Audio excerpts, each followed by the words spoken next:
Good morning, members of the press, and welcome. Before I open the floor to questions, I would like to remind you that we at Philip Morris are dedicated to increasing awareness about the harmful effects of our products.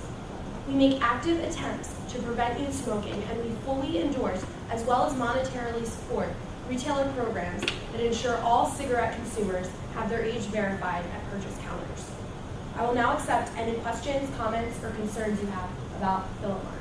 Yes. Since May of 2009, Philip Morris has filed lawsuits against 27 retail locations in New Jersey and New York for selling counterfeit brand cigarettes. And I was just wondering how the sale of these counterfeit cigarettes affects Philip Morris, and are there any preventative steps that can be taken to prevent the sale of counterfeit cigarettes in the future? That's a great question.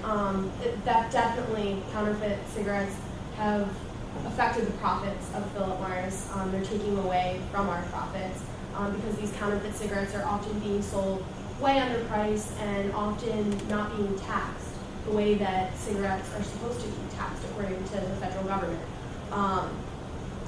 We kind of categorize 4 different types of cigarettes under contraband cigarettes, which are counterfeit cigarettes, untaxed or undertaxed cigarettes, illegally imported cigarettes, or stolen cigarettes. And we're really making active attempts to prevent all 4 of those contraband cigarettes from circulating. We work with law enforcement agencies to support counteracting these contraband cigarettes. We notify authorities as soon as we find out that a retailer has been selling contraband cigarettes, and we also fund ongoing investigations. So, I mean, I don't really know what we can do preventatively, but we're definitely trying to stop it as soon as we see contraband cigarettes.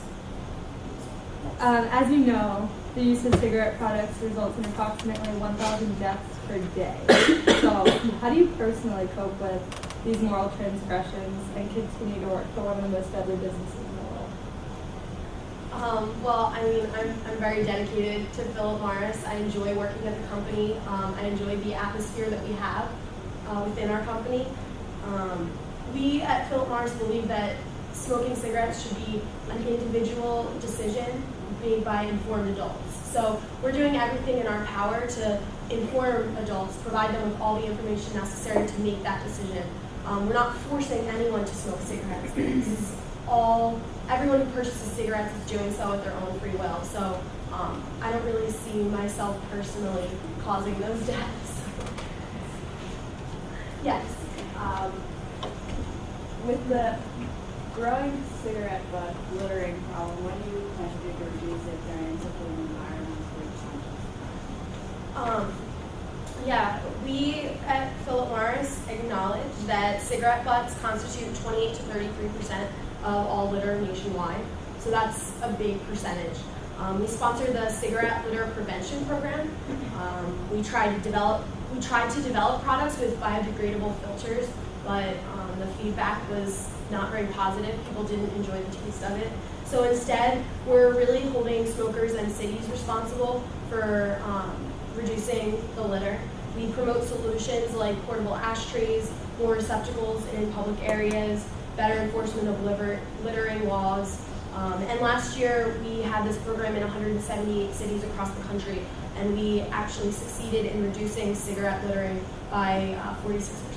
So it's something that we're definitely working on. Yes? You said in the past that your advertisements aren't meant to attract new smokers and they only target current smokers. If this is the case, then once this generation of smokers dies, how do you expect your company to continue past the next 30 years if you're not trying to entice non-smokers with the use of your products? That's a very good question. We're constantly developing new products that are not actual cigarettes.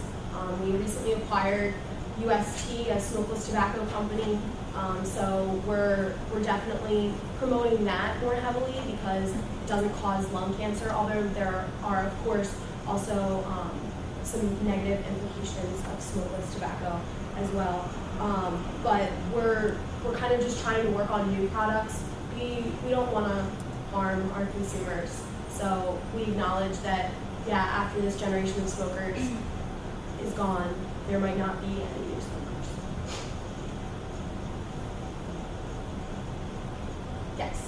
Your new spit-free smokeless tobacco product called Marlboro Snuffs is offered in 4 varieties, such as mild, spearmint, peppermint, and rich. And I was wondering if this flavor variety is an attempt to attract children.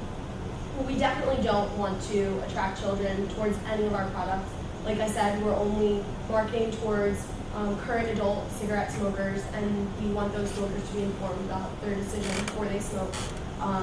We don't have any research at this point that these kinds of flavors appeal to young people more than the traditional tobacco flavors.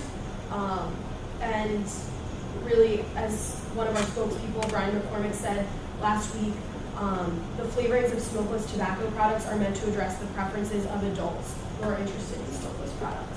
So we definitely hope that young people will not be attracted to snus. Thank you very